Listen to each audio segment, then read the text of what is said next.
Boa noite. Primeiro eu gostaria de agradecer a direção da casa pelo convite carinhoso.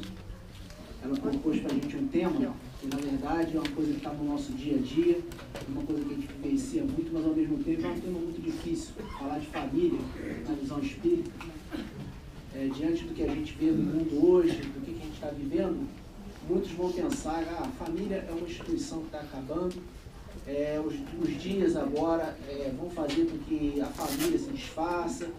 Mas, na verdade, se a gente parar para olhar um pouquinho na história, voltar na Idade Média, voltar um pouquinho antes na época de Roma, se a gente comparar com a instituição da família hoje, a gente vai ver que muita coisa evoluiu. Sempre tem alguma coisa para melhorar, né? E esse que é o ponto principal da doutrina, que ela é eminentemente consoladora e ela traz tudo isso através da ciência, da filosofia e da religião, pontos firmes que embasam essa afirmativa, que não é minha, e sim dos espíritos amigos, que a família é a base. Então a gente vai começar a trazer aqui para vocês o que a gente apontou nessa noite.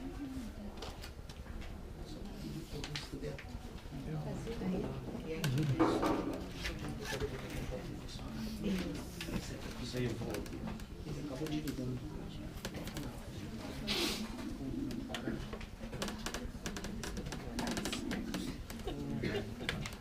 Dessa vez vai, tá, gente? Eu também não fui, mas dessa vez vai.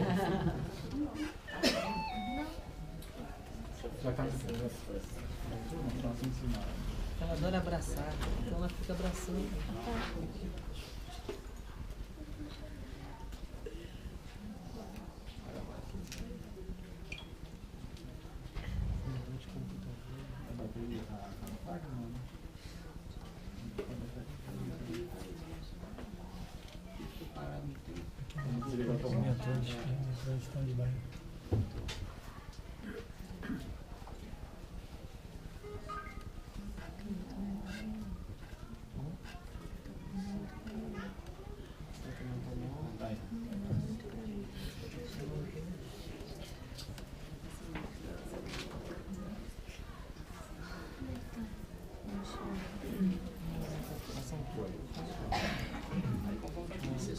Tá. Bom, então o tema, gente, é esse: lar e família à luz do espiritismo, né? Como eu falei antes, a gente tem muita coisa para falar, mas tem muita coisa boa, apesar de a gente achar que tudo está piorando, na verdade tem muita coisa melhorando, e a gente vai ver isso aí mais na frente. Pode passar a próxima. Bom,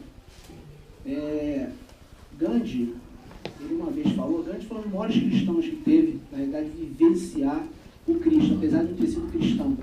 Mas Gandhi falou que se todos os livros se perdessem e ficasse apenas o Sermão do Monte, nada estaria perdido.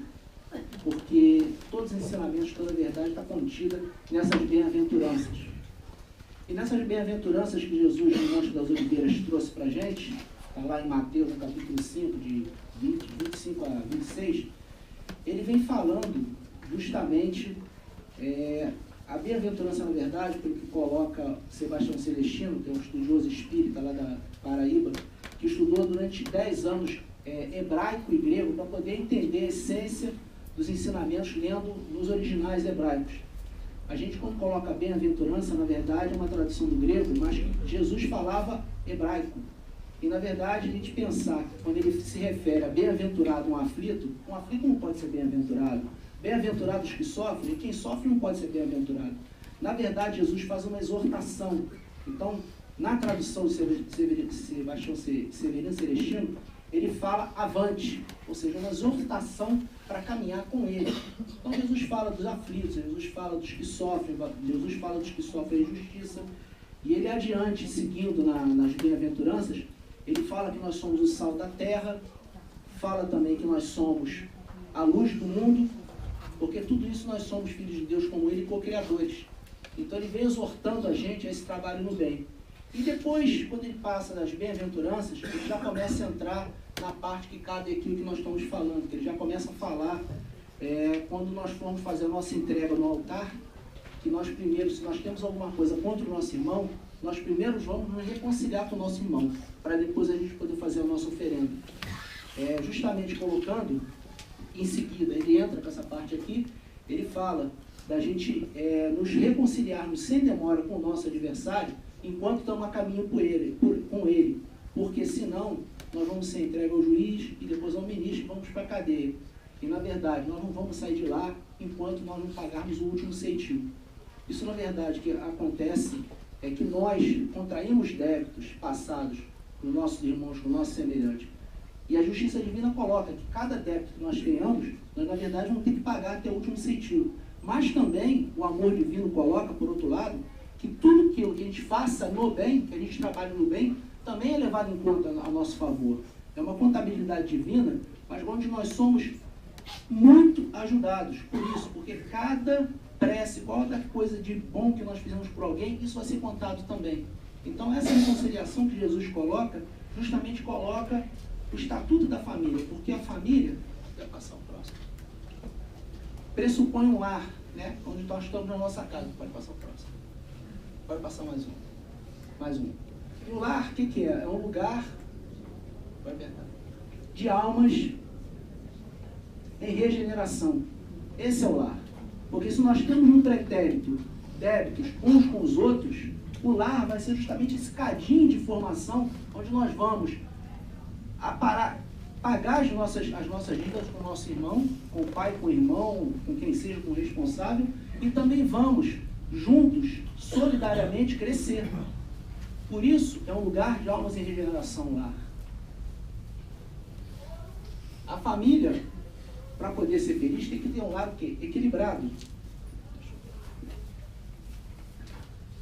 E, nesse ponto, a reencarnação vem como uma lei de justiça e de amor divino, porque se fizermos de pretérito, nós temos quantas vezes forem possíveis, nós vamos ter para podermos nos reconciliar com o nosso adversário enquanto estamos a caminho com ele. A reencarnação vem como uma lei de justiça divina e de amor, para que nós possamos caminhar e podemos acertar nesse local de almas em regeneração. Então, no dicionário, coloca para a gente, esse dicionário, se a gente for pegar essa definição aí, essa definição é pré-senador Nelson Carneiro, né? Bem antiga. Grupo de pessoas vivendo sob o mesmo teto, especialmente pai, mãe e os filhos. Bom, a gente vê que essa definição hoje, depois da lei do divórcio, depois de tudo isso, nós temos várias constituições de famílias. Uma definição dessa em si não cabe mais. É uma definição que não tem, por si só já se destrói, porque o mundo moderno hoje, você tem outras constituições de famílias, você tem a mulher assumindo o papel de chefe de família, você tem outros tipos de união, que esse tipo de definição não cabe mais. Então, ano passado, o dicionário Hawaiis fez essa nova definição. Ele coloca o seguinte: a família é um núcleo social de pessoas unidas por laços afetivos que geralmente compartilham o mesmo espaço e mantêm entre si uma relação solidária. Quer dizer, é uma visão muito mais abrangente, fala que não necessariamente vai viver, ocupar o mesmo espaço, geralmente, mas pode ser que não. Então, quer dizer, ele procura dar uma visão muito mais moderna dentro da realidade que nós temos hoje. Agora, o que o Espiritismo fala para a gente? A gente foi lá em Fórum Espírita, pode ir.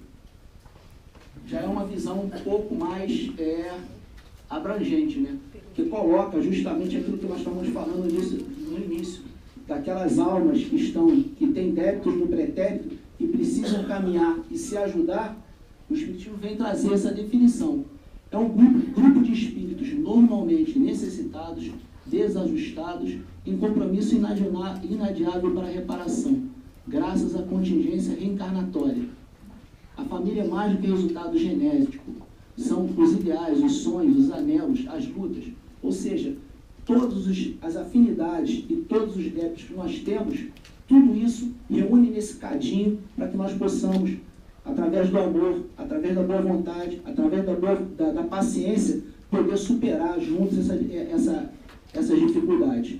Então o Espiritismo vem trazer para a gente uma definição muito mais abrangente, que já começa a falar de uma coisa que a gente vai ver lá na frente, que é justamente a família espiritual. Existe a família genética, a nossa família consanguínea, mas também, numa visão muito mais ampla que Jesus nos traz, Jesus vem mostrar para a gente justamente o conceito de família espiritual.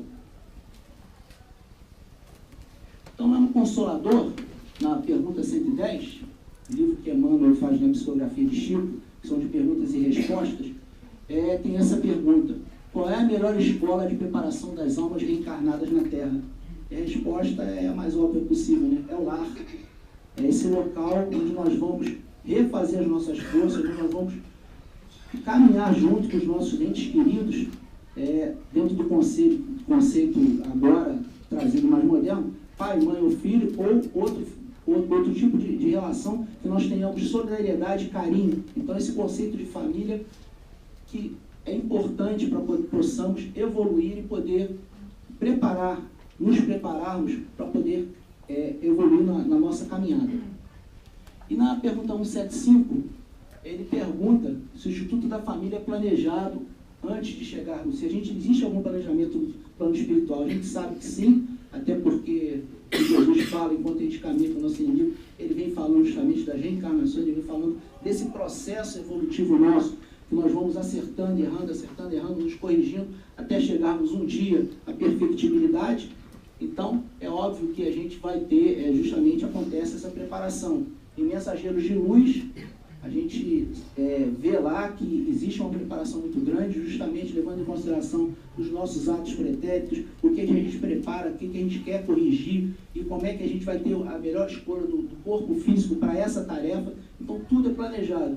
A chegada, o casamento, o planejamento dos filhos, tudo isso acontece de forma planejada, geralmente, a não ser aquelas reencarnações de espíritos mais endurecidos, onde acontece compulsoriamente. Mas para espíritos medianos, que isso seja o nosso caso aqui, são geralmente, existe essa preparação no plano espiritual. Então ninguém pode dizer que não pediu para nascer. Pediu sim, não pediu não. Chorou, implorou para poder nascer, porque precisava dessa oportunidade para caminhar. Então, dizer que não sabe, eu não pedi para nascer, essa conversa não cabe não. Bom, gente, então a família, duas coisas confluem para a gente poder ter um âmbito familiar. Nós somos muito mais atraídos pelos nossos débitos do passado do que pelas nossas afinidades. As afinidades, levando em consideração, as afinidades de caráter divino, que são aquelas famílias já de espíritos já missionários. Nós não, nós estamos unidos mais pelas nossas dificuldades, pelos nossos débitos no passado, do que propriamente por afinidade. Pode passar.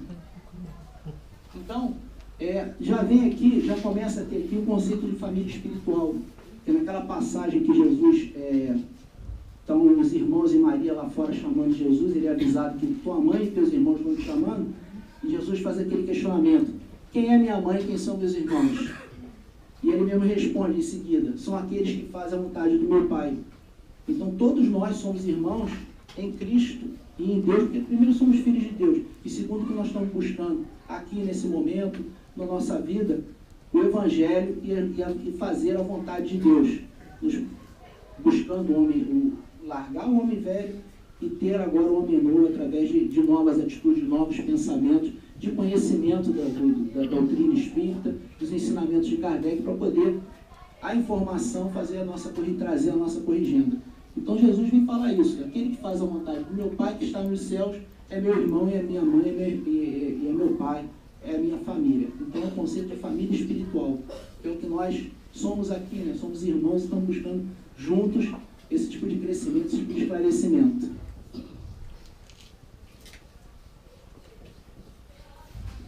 Bom, com relação aos débitos, o que acontece? A gente tem uma série de débitos, aqui não vai dar para vocês lerem direitinho não, mas o que acontece é que todas essas deficiências que nós temos, toda essa dificuldade que nós vamos arranjando na nossa caminhada, elas vão acabar confluindo alguma coisa que não vai ser tão boa assim para a gente, vai trazer para a gente um caminho de dor, que a dor também é uma forma da gente poder se melhorar. Na realidade, a dor chega a ser um presente de Deus, porque na dor é que a gente vai parar para pensar na nossa atitude de tentar corrigir alguma coisa. A gente pode se corrigir pela dor e pelo amor, mas geralmente acontece com a gente muito mais pela dor do que pelo amor.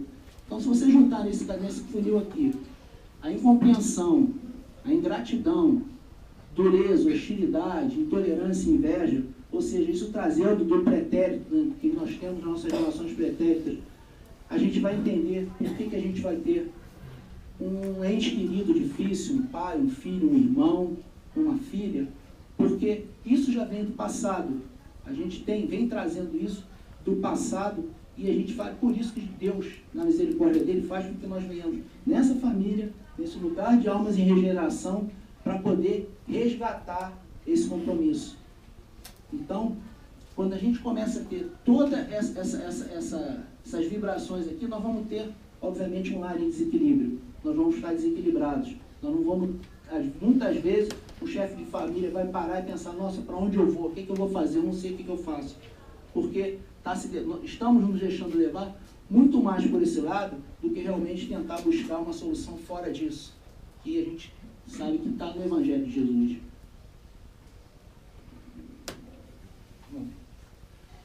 Para dar um exemplo disso, a gente vai lembrar lá em Mensageiros de Luz, a reencarnação de Segismundo, né?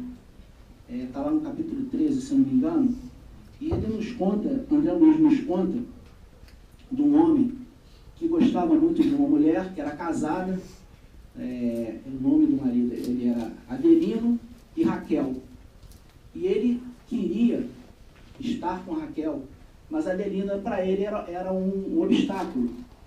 Então, ele era um cara muito forte, um cara muito hábil, ele arruma uma contenda com Adelino, um duelo para dar cabo de Adelino e então ele chegar e poder estar próximo de Raquel. E ele faz isso, no duelo ele mata Adelino, se fica junto de Raquel, mas como ele era uma pessoa também muito desequilibrada, acaba também que Raquel se separa dele e acaba, para poder sobreviver, vai viver no prostíbulo.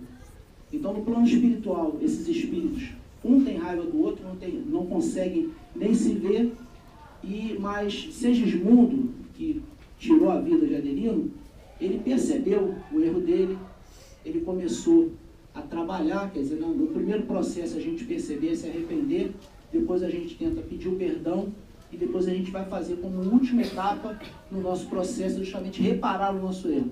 E foi o que Segismundo fez no plano espiritual.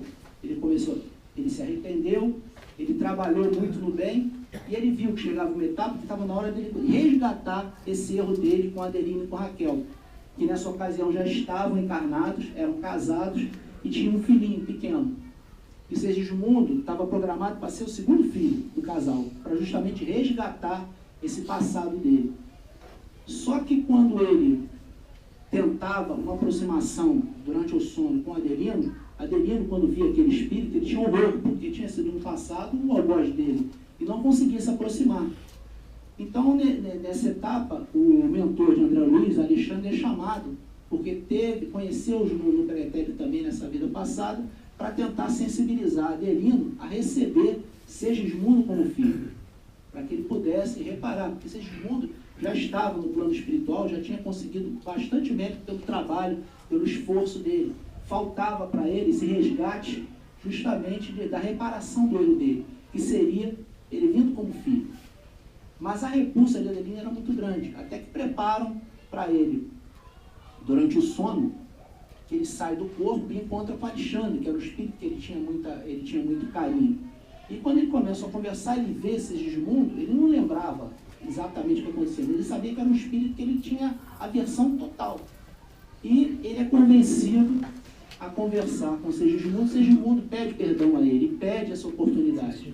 E essa oportunidade é dada por Adelino, e Segismundo nasce como filho dos dois, justamente colocando esse local de almas em regeneração. E no momento que Adelino perdoa Segismundo, nos conta o livro, né, Mensageiros de Luz, que o perispírito dele, que era meio que cinza, nesse mesmo momento parece que quebra, como se fosse de pedra, e começa a sair uma luz azul, porque ele praticou o perdão naquele momento. Então, ele quando acorda de manhã no dia seguinte, ele está eufórico, não sabe dizer porquê, mas a gente sabe que no plano espiritual o que ele fez. Então, quer dizer, não tem essa de não pedir para nascer, ou seja, muito implorou para nascer, para poder resgatar o erro dele. Então, são as coisas que confluem para aquilo que a gente falou, ou é afinidade, ou é um débito, um delito passado. E esse caso aqui é um caso que André Luiz nos traz, que ilustra bem. E nessa figura aqui está ilustrando justamente, não sei se vocês conseguem ver, está aqui o espírito de Segismundo aqui, bem assim abatido, está aqui o Adelino apavorado, e Alexandre fazendo uma imposição de um passe nele para acalmá-lo, para que ele pudesse ouvir os apelos de Segismundo, querendo reencarnar de novo. Quer dizer, um exemplo que André Luiz nos traz justamente desse resgate que no plano espiritual nós trazemos para aqui na Terra a gente poder se entender.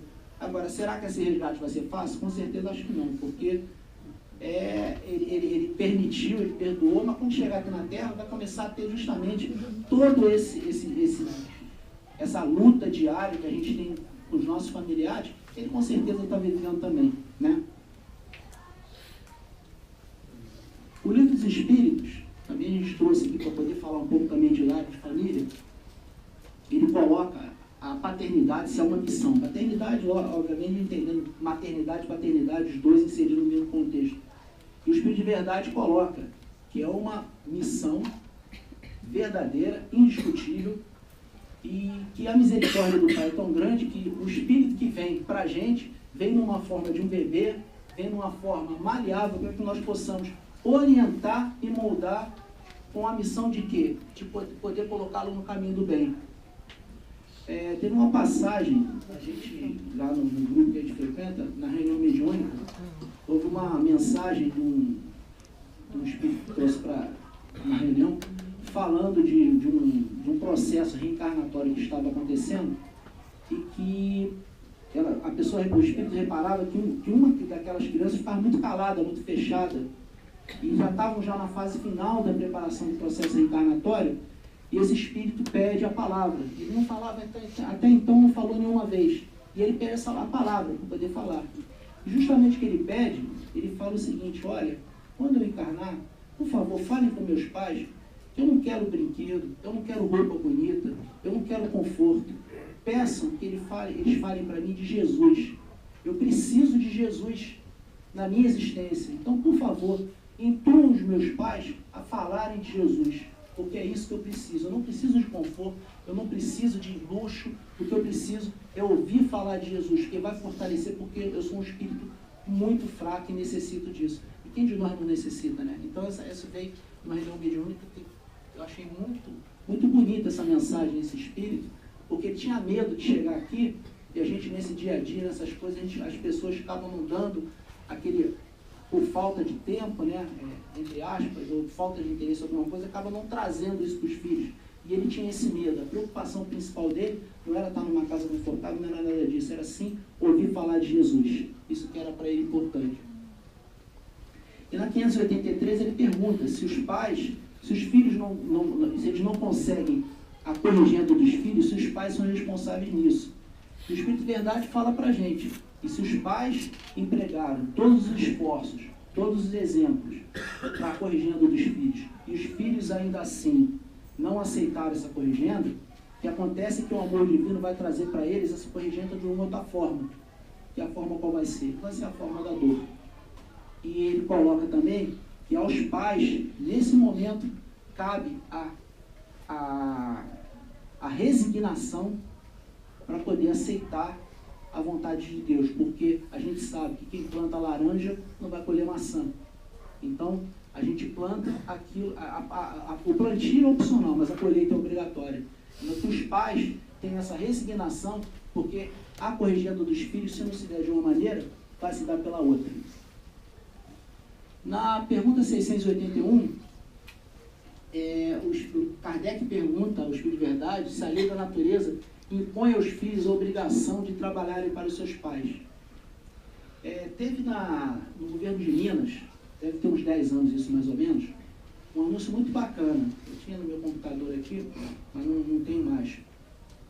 É uma campanha que o Zezé de Camargo fez para o governo de Minas, onde ele falava o seguinte, ele contava a história de um pai, onde ele falava o seguinte, que um pai e uma mãe cuidam de 9 filhos, mas muitas vezes 9 filhos não cuidam de um pai e de uma mãe. Então ele falava do caso de um senhor que morava com seu filho, que era casado e tinha um filhinho também, e a esposa já estava, por seu velhinho já não tinha coordenação direita, ele sujava, deixava as coisas cair, isso ia irritando ela. Até que ela chegou no ponto e falou: olha só, não dá mais para o seu pai ficar aqui não, você escolhe ou eu ou ele, porque não tem mais condição.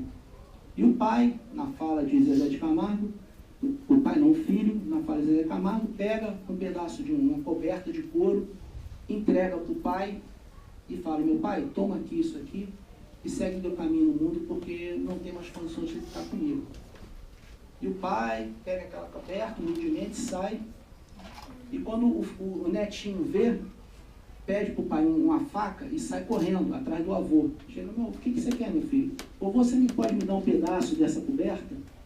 Aí ele te dou, vai lá, corta um pedacinho e volta para casa. Quando ele volta para casa, o pai pergunta, meu filho, por que você está com esse pedaço? Ah, papai, porque quando eu casar, a minha mulher vai reclamar de você e agora eu já tenho coberta para poder te dar também. Quer dizer, é o exemplo que ele tinha. É muito bonito esse anúncio Zé de Camargo. É muito bonito, justamente é o exemplo, né? O exemplo que os nossos filhos vão estar sempre vendo aquilo que nós fazemos. A gente não está percebendo, mas eles estão vendo tudo que a gente faz. Os mínimos detalhes. E quando a gente vai ver ele fazendo alguma coisa errada, se a gente for fazer um exame de consciência, talvez nós tenhamos dado aquele exemplo, ou viu algum local que nós não percebemos, ou nos acomodamos e deixamos aquilo passar. Então essa história de Zé de Camargo justamente mostra isso aqui. Porque a lei de Deus coloca que o forte defende o fraco. Não é assim?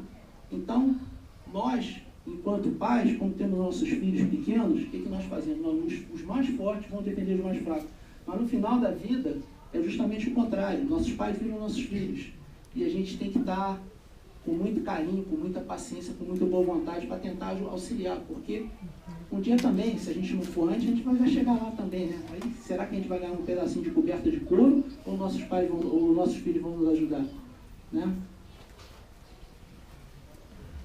E o Evangelho segundo o Espiritismo, trazendo dentro dessa parte também, lá no capítulo 12, falando de honrar pai e mãe, Kardec coloca também que não é só a gente dar o mínimo necessário para o nosso pai, é o quartinho do canto e o prato de comida e mais nada. Porque eles não fizeram isso por nós. Eles deram carinho, eles deram atenção, eles deram dedicação, sacrifício por nós. Então, a recíproca deve ser verdadeira. A gente também, com os nossos pais, também devemos fazer a mesma coisa. Não é dar só o necessário, não.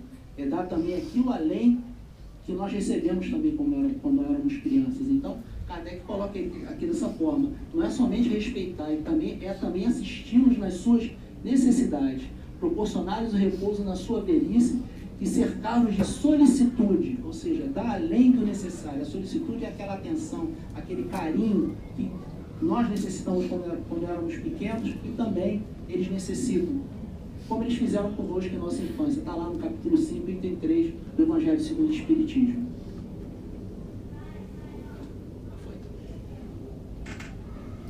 Em Conduta Espírita, também, esse livro vem de André Luiz também. A Conduta Espírita, esse livro, André Luiz vem falando de todas as condutas perante a sociedade, em todos os locais, como nós devemos conduzir à luz da doutrina espírita. E no lar, ele coloca de uma forma bem, vou ter aqui bem resumido, mas as coisas que nós temos que fazer. Por exemplo, a primeira coisa, muito importante, não tão fácil assim, mas a gente tem que exercitar: calar todo impulso de cólera ou violência. A violência aqui não estou falando só da parte física, mas também a parte de palavras, de ser grosseiro, de ser agressivo no modo de falar, no modo de agir. Essa cólera também, isso é uma coisa que é um fator, acho que dos mais desagregadores da família. A gente tem, mas o trabalho me atrapalhou, a gente tem uma série de desculpas para isso, mas na verdade não tem desculpa. Isso é um esforço individual de cada um de nós, de tentar calar dentro de nós esse tipo de atitude. Proporcionar aos nossos filhos os fundamentos de uma educação sólida e bem orientada. Bem orientada aqui só pode ser através do Evangelho de Jesus. Não existe outra forma de orientar bem o filho, como aquele espírito que o reencarnante estava colocando. Essa orientação só pode vir do Evangelho de Jesus. Porque senão a gente vai estar tentando fazer do nosso jeito, e muitas vezes o nosso jeito não é a melhor forma. Agora, com a informação segura do Evangelho, sim, a gente consegue caminhar e fazer. Exemplo de auxílio próximo e solidariedade.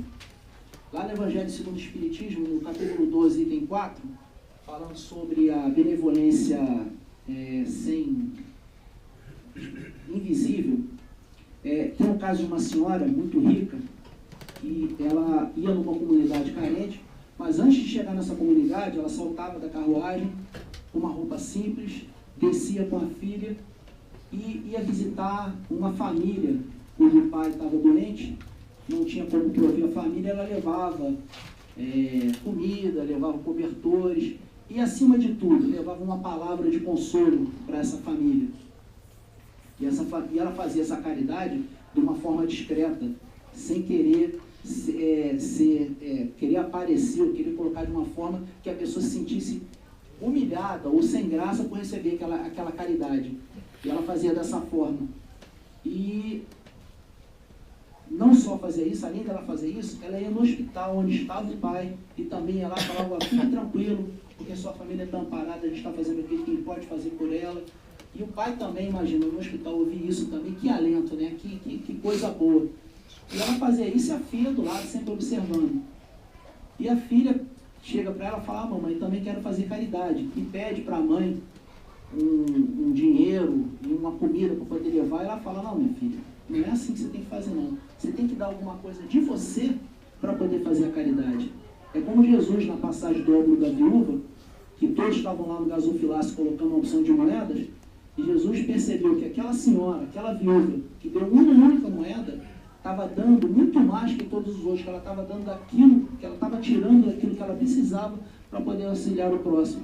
A lição dessa mãe era colocar para a filha isso também. Você procura fazer alguma coisa, um crochê, ou fazer um bolo, fazer alguma coisa de você para você fazer caridade. Porque aí você vai estar tirando de você para poder auxiliar o teu próximo. E não, a benevolência é uma caridade muito importante. A caridade do apoio material é muito importante. Mas também é importante a caridade de ouvir, também é importante a caridade de falar uma palavra amiga. A caridade se dá de muitas formas. Aquela mãe estava querendo ensinar para aquela filha naquele momento que a caridade mais importante era essa, a caridade do óbolo da viúva. Tirarmos de nós alguma coisa para poder dar pelo próximo. Essa é a melhor caridade. Seja ela da benevolência, seja ela de falar, seja ela de ouvir. Mas a melhor caridade sempre vai ser aquela que nós estamos tirando de nós alguma coisa em favor do nosso próximo. Culto do Evangelho no lar, fundamental. Um lar equilibrado passa necessariamente pelo culto do Evangelho no lar. Aquele momento na nossa família que a gente se reúne no mesmo dia, no mesmo horário, para poder facilitar a assistência dos espíritos. A gente coloca uma garrafa d'água, um copinho, faz uma leitura primeiro do Evangelho, do Livro dos Espíritos, faz um comentário, uma prece, depois uma passagem do Evangelho segundo o Espiritismo, uma prece final, e depois a gente, no finalzinho, a gente toma um pouquinho daquela água fluidificada. Isso é muito importante. A gente vai estar abrindo, dentro do nosso lar, mais um lar cristão, mais uma luzinha, que também no livro André Luiz, dos Missionários de Luz, fala também que cada casa que faz o culto no lar é mais um pontinho de luz que se acende e que os espíritos benevolentes sabem que tem ali um ponto de paragem, paragem segura para poder auxiliar a operar, porque o culto no lar é fundamental para o equilíbrio da nossa família, é fundamental para a nossa reflexão, um exemplo para os nossos filhos, para os nossos responsáveis. É muito importante o culto no lar. E ele coloca por último a simplicidade. A simplicidade, a modéstia, a humildade na forma de agir. Também é muito importante. Então, quer dizer, pelo exemplo, pela orientação e pelo culto no Evangelho lá, são os caminhos que André Luiz aponta para a gente da conduta espírita dentro do nosso lar. Então, só um resuminho aqui daquilo que a gente falou agora, quer dizer, calar a cólera e a violência, educação sólida e bem orientada. E o culto do Evangelho lá vai trazer para a gente o quê? É o lar em equilíbrio. É justamente aquela sensação quando a gente chega na nossa casa, aquele refúgio, aquele local do nosso dia a dia, da batalha do dia a dia, a gente conseguir sentar e se sentir à vontade. E não num lar em desequilíbrio, que às vezes a gente pensa assim, poxa, queria estar no trabalho mais tempo porque aqui está impossível, está muito difícil. Porque, com certeza, nós também fazemos parte disso e com certeza nós também estamos colocando a nossa contribuição positiva ou negativa dentro daquela ambiência. Então, esses passos que André Luiz nos traz aqui são fundamentais para a gente poder trazer equilíbrio para o nosso lar. E, diante de tudo isso, a gente colocou para vocês, eu acho que daquelas dificuldades que eu tive de lar em desequilíbrio, eu acho que a cólera, a falta de paciência para ouvir, isso é uma coisa que está muito presente nos dias de hoje. E numa passagem que a gente está no livro Hospital de Médiuns, esse livro livro aqui de Carlos Bacelli, Pelo Espírito de Domingas, tem uma passagem que a Dona Helenir Meirelles, que foi presidente lá do nosso Grupo Espírita da Fé, ela é chamada um testemunho, e ela coloca essa palavra aqui, que na realidade eu acho de uma sabedoria muito grande, eu adoto, procuro adotar muito como conduta nessas horas que eu também estou em desequilíbrio, em desarmonia, eu penso muito nisso. Exercitar a paciência diante dos pequenos reveses que nos visitam a cada dia é adquirir forças para os instantes decisivos da existência. Então é no pequeno que a gente constrói o grande. É diante dessa dificuldade, no dia a dia, na nossa casa, diante desses pequenos reveses, que a gente, muitas vezes, é uma coisa muito pequena, a gente transforma, quando a gente vai ver, vira uma tempestade, uma coisa que era cabia dentro de um copo d'água, é nesse momento que a gente começa a se conquistar, a gente começa a se vencer, começa a se dominar as más inclinações, em vista de trazer não só para o nosso lar o equilíbrio, mas principalmente o equilíbrio interno nosso. É aquela história do avião, quando está caindo, primeiro você pega a máscara, coloca em você, depois você coloca no próximo. Aqui é a mesma coisa, o equilíbrio primeiro tem que partir nosso, interno, compromisso interno nosso, para depois a gente poder, com a nossa família, e depois da nossa família vai vir o próximo, e acaba, essa cadeia vai acabar onde? Vai acabar na família universal. Essa família universal onde todos nós somos irmãos, onde todos nós necessitamos uns dos outros para poder crescer, porque ninguém cresce, ninguém evolui sem o próximo.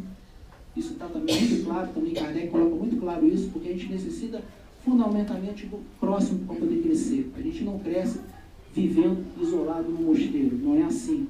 Está no Livro dos Espíritos isso. A gente cresce através da solidariedade, a gente cresce através do amor ao próximo, a gente cresce através das sucessivas encarnações para a gente poder corrigir esses nossos erros, essas nossas dificuldades.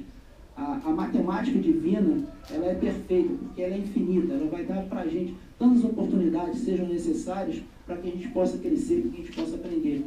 Porque o nosso destino final é a perfectibilidade. Todos nós, Jesus já falou na passagem dele, podeis fazer o que eu faço e muito mais, porque justamente através do evangelho dele, através dessas atitudes, através de buscar no pequeno a força para poder conquistar mais na frente o grande, que é o equilíbrio, a gente vai conseguir sim crescer, a gente vai conseguir sim ter equilíbrio no nosso lar, e o nosso lar vai ser um pontinho de luz dentro de tudo aquilo que acontece. Tem uma passagem, não sei se vocês conhecem a história do vestido azul, também a gente conta muito lá na evangelização das nossas crianças, mas conta que uma menininha, ela ia para a aula sempre sujinha, sempre mal vestidinha, e a professora se condói dela e compra para ela um vestido azul bonito.